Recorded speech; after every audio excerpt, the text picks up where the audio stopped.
Entremos a los atrios celestiales donde se encuentra nuestro amado Señor Cristo Jesús, intercediendo por cada uno de nosotros. Padre nuestro que estás en el cielo, santificado sea su santo nombre, Señor. Perdone nuestros pecados, Señor, de pensamiento, palabra y obra, Señor. Guíenos y límpienos de toda inmundicia, Señor. Santo eres y bendito eres, Señor. Gracias, Padre Santo, por sostenernos con la diestra de su mano. Necesitamos, Padre Santo, que usted nos siga limpiando y nos siga ayudando, Padre Santo, para llegar a la estatura y la plenitud de nuestro amado Señor Cristo Jesús y en el carácter, Señor. Gracias, Padre Santo, por nunca olvidarse de nosotros, Padre bendito. Le pedimos, Señor, por las personas que están pasando alguna necesidad. Ayúdelos y protéjalos, Padre Santo. Envíe su Santo Espíritu, Señor, a cada uno de ellos y de mis amados oyentes, para que ellos puedan escuchar la palabra de verdad que el Señor tiene preparado para ellos en este santo sábado que el Señor nos ha regalado. Gracias, Padre Santo, en el dulce nombre santo de nuestro amado Señor Cristo Jesús. Amén. A Él sea la honra y la gloria por los siglos de los siglos santos. Amén. Le damos gracias a nuestro Dios, mis amados hermanos. Sean bienvenidos a este tema más que nosotros vamos a ir viendo y analizando lo que el Señor nos tiene preparado en este día. Mis amados hermanos, vimos claramente que por fin los hermanos de José van a ir a visitar claramente al gobernador de Egipto, que es José.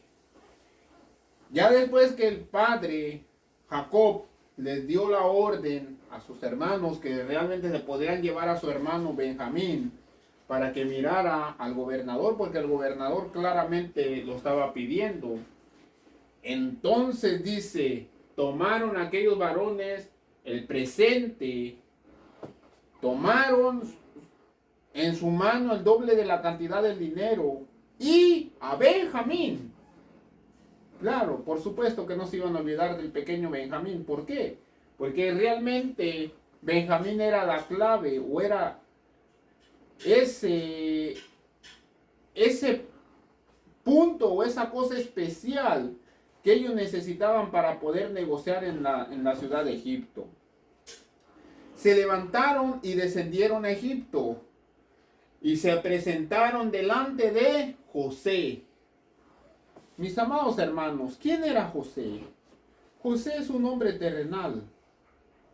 Claramente José en varias partes de su vida venía siendo como una figura o un símbolo a lo que venía a ser nuestro amado Señor Cristo Jesús. Si nosotros le seguimos buscando más a lo que fue la vida de José, es el reflejo o es como la sombra de las cosas que iba a acontecer con nuestro amado Señor Cristo Jesús. Todo eso ya lo hemos estado analizando parte por parte. Entonces, si José, siendo un hombre terrenal o siendo un hombre común como nosotros, sus hermanos se presentaron con presentes, se presentaron con el doble de la cantidad de dinero y se presentaron con lo que él había pedido, que era a su pequeño hermano. Así como a José, sus hermanos se presentaron, muchos de nosotros así debemos presentarnos en la iglesia. Este joven va corriendo y dice, hoy no llego tarde a la iglesia. Hebreos 10:25 dice que nosotros, cuando vayamos claramente a congregarnos para poder recibir la palabra de verdad y poder recibir claramente lo que Dios nos quiere dar, las bendiciones que Dios nos quiere dar en ese día, claramente el Señor nos exhorta y nos dice que nosotros no debemos dejar de congregarnos como algunos lo tienen por tardanza, pero uno tiene por costumbre.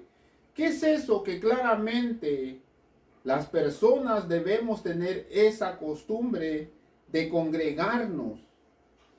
Y sigue diciendo, no dejen de congregarse como algunos lo tienen por costumbre, sino exhórtense unos a otros. Y mucho más al ver que el día se está acercando. ¿Cuál día? El día del Señor se está acercando. Mis amados hermanos, vemos claramente que hay una necesidad que nosotros tenemos que estar como costumbre yendo a la iglesia. ¿Qué es lo que pasó con José?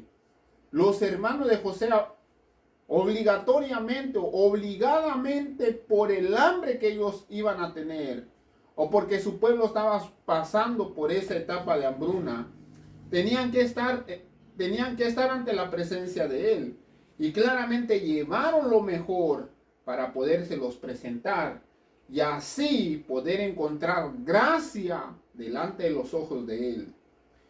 Dice nuestro amado Señor Cristo Jesús: venid a mí todos los que están trabajados y cargados, que yo los haré descansar. Claramente hay un tiempo y un momento de descanso. Por eso dice: no se dejen de congregar como algunos lo tienen por costumbre. ¿Por qué? Porque la mejor costumbre es el descanso que Cristo Jesús nos da por medio de su iglesia. Dios ama tanto a su iglesia que lo ha dotado de dones, lo ha dotado de sabiduría para poder guiar a esas personas que están cansadas y que puedan descansar.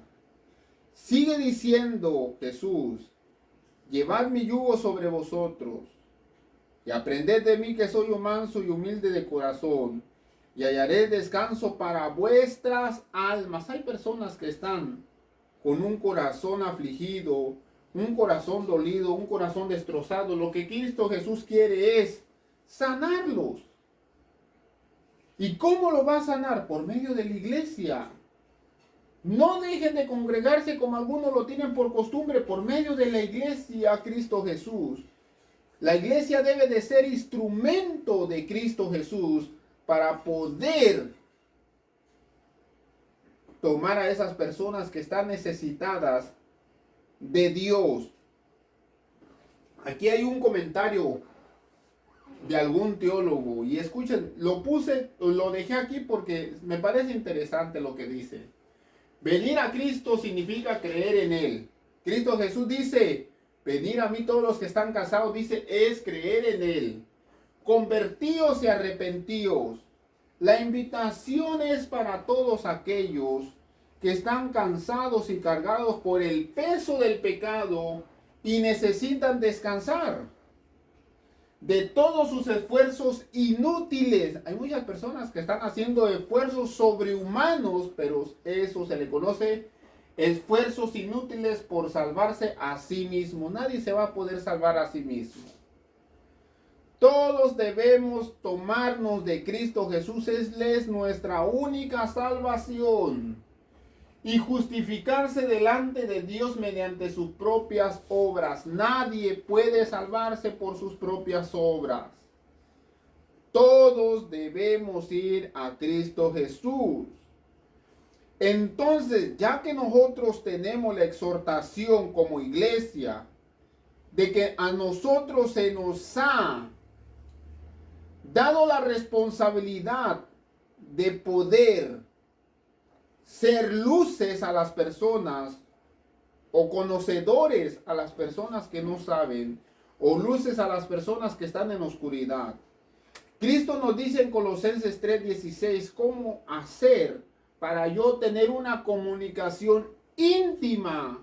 Yo que soy parte de la iglesia, yo debo de tener una comunicación íntima delante de Dios todos los momentos o todo el tiempo. No puedo dejar esa comunicación, porque claramente si dejo esa comunicación es como dejar de respirar. Colosenses 3:16 dice: la palabra de Cristo more en abundancia en nosotros. ¿Y qué más? Enseñados y exhortados unos a otros en toda sabiduría. Una de las grandes cosas que Cristo Jesús nos dice a nosotros, que debemos enseñar a otros cómo fue mi crecimiento espiritual e irlo enseñando para que esa persona también tenga un crecimiento espiritual bien. Y exhortados unos a otros en toda sabiduría. ¿Por qué en la exhortación se debe de implementar sabiduría como en la enseñanza? Porque la exhortación, yo debo de saber cómo poder hablar a las personas de las cosas que están ocurriendo en su vida. Ahora, la comunicación que debo de tener con Cristo Jesús es cantando con gracia en mi corazón al Señor salmos. No dice música pop rock, no dice bachata, no dice ranchera. Salmos y himnos, cánticos espirituales. No dice instrumental. Vemos claramente que la Biblia es directa en la forma de cómo yo debo de ser una persona espiritual y estar en comunicación con Cristo Jesús mediante salmos, himnos, cánticos espirituales. Ahora, sabiendo esto, Cristo Jesús nos enseña o nos dice o nos da la práctica esencial como iglesia para nosotros poder ser eficientes en la ayuda de los demás, de las personas que están viniendo a la iglesia. ¿Qué pues hay, hermanos? Cuando se juntan cada uno de vosotros, cuando ustedes se reúnen, cada uno de ustedes debe de tener salmos, debemos de tener doctrina, debemos de tener lengua, tener revelación, tener interpretación. Hágase todo para edificación, mis amados hermanos. Aquí hay una palabrita, lengua. ¿Cómo puedo usar la lengua? La lengua se usa, puede ser lengua extraña o lengua extranjera. No puedo decir lengua extraña, es lengua extranjera. Pero yo debo de implementar la lengua siempre y cuando haya un intérprete. Si no hay intérprete, la Biblia me manda a callar. Porque yo no puedo decir palabrerías tiradas al viento. No puedo decir que yo digo que estoy ungido por el Espíritu Santo y empieza a hablar según en lenguas que yo ni siquiera sé lo que estoy diciendo. O a lo mejor yo no sé qué es lo que estoy diciendo, pero debo de tener un intérprete que pueda interpretar. Porque todo debe de hacerse para edificación. ¿Por qué habla de una palabra edificación? Mis amados hermanos, nosotros, nuestra vida se está construyendo como una casa. Primero el cimiento, después las bardas, después lo que sigue, las puertas, ventanas, enjarre, etcétera, pintada, todo. Si realmente nosotros no estamos usando el evangelio del Señor, la doctrina, la revelación, himnos, cánticos para nuestra edificación, automáticamente nuestra casa siempre va a ser una casa en ruinas. ¿Quién quiere vivir en una casa en ruinas? Nadie. ¿Quién quiere vivir con el techo en el suelo y las paredes caídas y los cimientos en el aire? Nadie. Ustedes díganme, si nosotros somos una casa en ruinas, ¿el Espíritu Santo va a querer morar en nosotros? Claramente y por supuesto que no. Por eso claramente Cristo Jesús nos da las pautas para poder ser una casa ordenada, una casa especialmente preparada para el Espíritu Santo, porque somos templo del Espíritu Santo. Pero todo debe de hacerse para edificación. Estamos hablando acerca de la iglesia. Primero hablamos, escuchen, de la reunión con Cristo Jesús. ¿Dónde? En la iglesia. Después vinimos hablando, parte de los miembros de la iglesia. ¿Por qué estoy dando todo esto, este tipo de cosas? Les voy a decir por qué. En esta imagen varias personas participan. Participa claramente el gobernador, que representa a Cristo Jesús. Es símbolo, José era símbolo de Cristo Jesús, gobernador de Egipto. Los hermanos de José. Aquí están los hermanos de José. ¿Quién son los hermanos de José?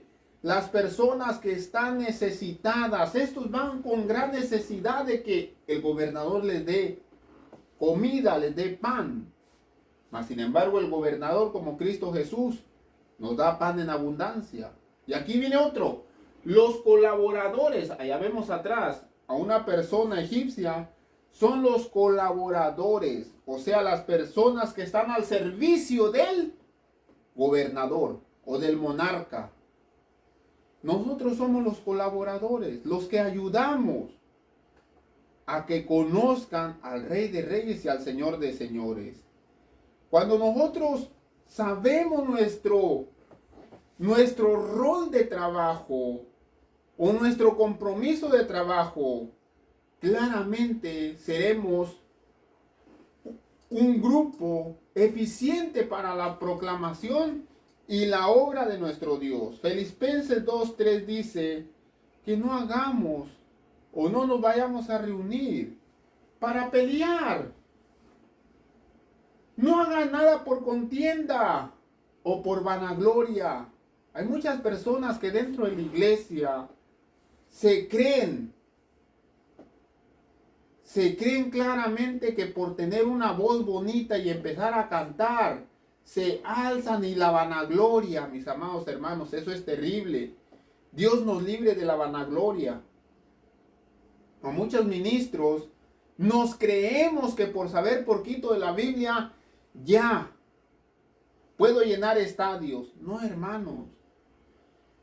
Cristo Jesús nos exhorta y nos dice que no se haga nada por contiendas ni por vanagloria. Y aquí nos da la pauta o nos da claramente el consejo. Antes bien háganlo todo con humildad, estimando cada uno de los demás como superior a sí mismo. ¿Por qué las iglesias fracasan? Fracasan porque no se está practicando esto. No se está practicando la amabilidad, la hospitalidad, la generosidad, que todo eso son parte de los dones de Dios. Entonces, ¿cómo es que estamos o cómo es que nos sometemos a la obra de nuestro amado Señor Cristo Jesús en salvar almas si estamos reuniéndonos para pelear, para debatir, o si no para vanagloria, para que vean que yo ya sé algo de la Biblia? No, mis amados hermanos. Cristo Jesús no puede morar en ese tipo de corazones. Cristo Jesús muere en los corazones humildes, en los corazones sencillos, en los corazones que se le entregan a Él por completo sin reserva alguna. ¿Por qué? Efesios 2, del 8 a 10 dice: porque por gracia hemos sido salvos por medio de la fe. Y esto no es de nosotros, sino es un don de Dios. No por obras, para que nadie se gloríe. Hay personas que porque ya están cantando, o porque hacen esto, porque hacen aquello, piensan que por eso se van a salvar. No, hermanos. Dice no por obras, para que nadie se gloríe, porque somos hechura suya, creados en Cristo Jesús, para buenas obras, las cuales Dios preparó de antemano para que anduviéramos en ellas. Somos hechuras de Cristo Jesús. Y todo tiene un propósito. Porque Cristo Jesús nos hizo para buenas obras, para ser serviciales a Él. ¿Realmente queremos ser colaboradores de Cristo Jesús? Eso es lo que debemos analizar. Esta flor, por eso está ahí la flor, no nace por nacer. Cristo Jesús es el que hace que las flores nazcan. Que el rocío de la mañana caiga para que estas flores puedan crecer. No se criaron por ellas mismas. Hay un creador que las crea, o que las crió desde Génesis, desde el principio. Igualmente nosotros. Nuestras obras no nos van a salvar. que porque estoy haciendo la obra aquí, eso no nos va a salvar. Eso es parte de los requisitos que Dios quiere para que nosotros podamos ser partícipes de la gloria venidera. Es un requisito nomás, de tantos requisitos que nos manda la Biblia que nosotros debemos observar. Dios los bendiga, mis amados hermanos. Que el Señor esté con cada uno de ustedes. Y vemos claramente que cuando vayamos ante la presencia de Cristo Jesús, esperemos que estemos preparados, como los hermanos de José estaban preparados para ver a José, que era el gobernador de Egipto. Dios los bendiga y que el Señor esté con cada uno de ustedes.